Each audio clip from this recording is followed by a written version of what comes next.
श्री शिवाय नमस्तुभ्यम। हर हर महादेव। अगर आपने पूज्य गुरु जी की कथा ध्यान से सुनी होगी तो आज ही के दिन पूज्य गुरु जी ने दीपक में तुलसी माता की लकड़ी को जलाने वाला उपाय बताया था। उसी की बात आज की इस वीडियो में हम करेंगे और साथ ही साथ ये भी बताएंगे कि ऐसी कौन सी वो गुप्त चीज़ है जो अगर हम इस दीपक में डाल देते हैं तो आपके परिवार में धन से संबंधित कभी कोई परेशानी नहीं होगी और माता लक्ष्मी का स्थायी निवास आपके घर में होगा। आपका पूरा परिवार हमेशा खुश रहेगा।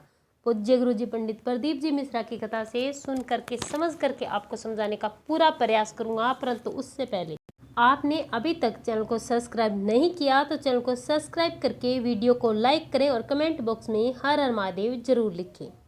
आप सबको पता है कि कल कार्तिक मास की 10वीं तिथि का बहुत ही प्यारा सा दिन है और आपको ये बहुत ही सरल सा आसान सा उपाय करना है। तो आइए बात करते हैं इस उपाय की। आपको कहाँ करना है, कब करना है, किन किन चीज़ों की आपको इसमें ज़रूरत पड़ेगी। सबसे पहले आपको लेना है एक दीपक। दीपक आप मिट्टी का भी ले सकते हो, नया हो पुराना हो, कोई भी दीपक आप ले सकते हो। मिट्टी का दीपक नहीं है तो आप बिना नमक के आटे से दीपक बना सकते हो। और इसी के साथ आपको लेनी है तुलसी माता की लकड़ियाँ आपको सूखी लेनी है। ध्यान रखना गीली लकड़ी आपको नहीं लेनी है। जब आप तुलसी माता के पौधे के पास जाओगे और नीचे देखोगे तो आपको सूखी हुई लकड़ी मिलेगी, वो आपको लेनी है। लेनी कितनी है तो 7 तुलसी माता की लकड़ी सूखी हुई आपको लेनी है।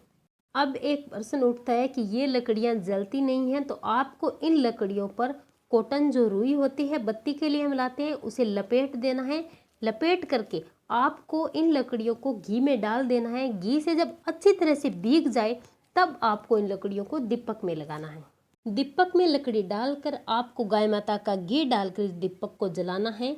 ध्यान रखना शिव मंदिर में आपको नहीं जाना है। ये दीपक तुलसी माता की लकड़ी वाला दीपक शिव मंदिर में नहीं लगाया जाता। तो आपको ये उपाय करना कहाँ है।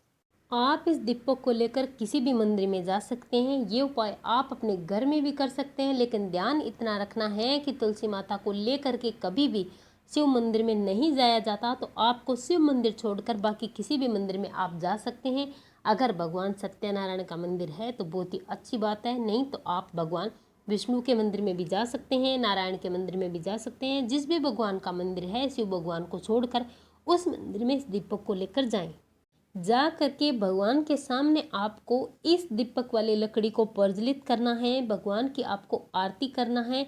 ये दीपक स्पेशल माता लक्ष्मी के लिए जलाया जाता है। माँ लक्ष्मी को प्रसन्न करने के लिए, अपने घर में धन की प्राप्ति के लिए, अपने कार्य में वृद्धि के लिए, अंदर के भंडार भरे रखने के लिए आप इस उपाय को कर रहे हैं। तो एक बात का आपको ध्यान रखना है, इस दीपक में आपको 2 कमलगट्टे डालने हैं।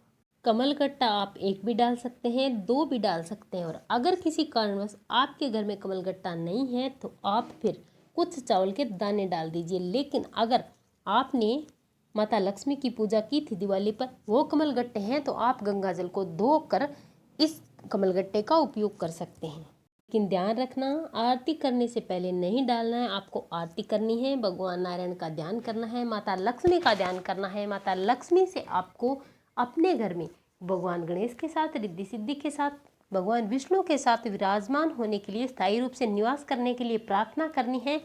और ओम महालक्ष्मी नमः मंत्र का 11 बार जाप करते हुए कमल गट्टा या फिर चावल के दाने आपको इस दीपक में डाल देने हैं। बस आपको जलते हुए दीपक में कमल गट्टा डाल करके अपनी मनोकामना करके अपने घर चले आना है। बस ध्यान इतना रखना है कि इस दीपक को आपको बत्ती की जो दिशा होगी उसे आपको साउथ डायरेक्शन यानी कि दक्षिणी दिशा में नहीं करना है। बाकी आप किसी भी दिशा में कर सकते हैं, बस आपको इतना ध्यान रखना है। करना जरूर। पूज्य गुरु जी ने बहुत ही विशेष रूप से इस उपाय को बताया था। कार्तिक मास की 10वीं तिथि के दिन ये उपाय किया जाता है, जो आपके घर में माता लक्ष्मी का स्थायी निवास करवाता है। आपके परिवार पर कभी भी संकट नहीं आता और धन से संबंधित परेशानियों से आपके परिवार को कभी जूझना नहीं पड़ता।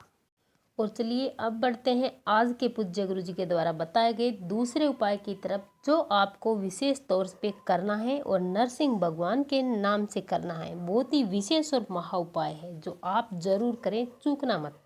अगर आपके घर में बीमारियां बहुत है, आपके घर में कोई भी सदस्य बीमारियों से जूझ रहा है, आपके घर में परेशानियां सबसे अधिक है, तो आपको ये उपाय करना चाहिए। बहुत ही महत्वपूर्ण और स्पेशल उपाय है। इस उपाय के लिए आपको एक दीपक लेना है। दीपक आप मिट्टी का भी ले सकते हैं और आप आटे से भी दीपक बना सकते हैं। आपको लंबी लंबी 2 बाती तैयार करनी है। इस दीपक में 2 बाती लगाकर 4 बाती का एक चौमुखी दीपक आपको तैयार करना है। बाती आपको 2 ही लगानी है जो लंबी हो, जिनसे ही आपको क्रॉस करके 4 बत्तियां बनानी है। अलग अलग 4 बत्ती आपको नहीं बनानी है, इस बात का विशेष ध्यान रखें। इस दीपक में लगाने के बाद आपको इसमें घी डालना है और इस दीपक को आपको एक प्लेट में रख लेना है। बाती लगाने के बाद आपको इस दीपक में सरसों का तेल डालना है। ना ही तो आपको तिल का तेल डालना है और ना ही आपको घी डालना है। सरसों का तेल डाल करके एक प्लेट या किसी भी कटोरी में छोटी से में इसे रख लेना है। अब आपको इस दीपक को प्रज्वलित करना है। चारों बाती आपको जला देनी है। जलाते इसमें आपको अवधूतेश्वर महादेव का स्मरण करते हुए इस दीपक को प्रज्वलित करना है। प्रज्वलित करने के बाद आपको अपने घर में जो भी व्यक्ति परेशानी है या फिर अधिक बीमार है, उस व्यक्ति पर से आपको 7 बार घुमा देना है। घुमाते समय आपको नरसिंह भगवान का स्मरण करना है और स्मरण करते हुए सर से पैर तक 7 बार घुमाने के बाद इसे लेकर चले जाना है अपने घर के मुख्य द्वार पर और इसे ले जाकर रख देना है। ध्यान रखना, ये दीपक घर के अंदर नहीं रखा जाता, घर के बाहर की साइड में रखा जाता है। जो व्यक्ति कार्तिक मास की 10वीं तिथि के दिन ये उपाय कर लेता है, इस चौमुखी दीपक को सरसों का तेल डालकर अपने घर के बाहर रख देता है, उस घर से परेशानियां हमेशा के लिए दूर हो जाती है। उस घर में जो भी व्यक्ति बीमार है उसकी हालत में सुधार होना शुरू हो जाता है। आज की वीडियो में हमने आपको 2 उपाय बताए हैं। दोनों उपाय बहुत ही सरल है। एक आपको धन की प्राप्ति कराता है, दूसरा आपके घर से बीमारी और परेशानी भगाता है। आप करना जरूर, बहुत ही सरल और महत्वपूर्ण उपाय। श्री शिवाय नमस्तुभ्यम।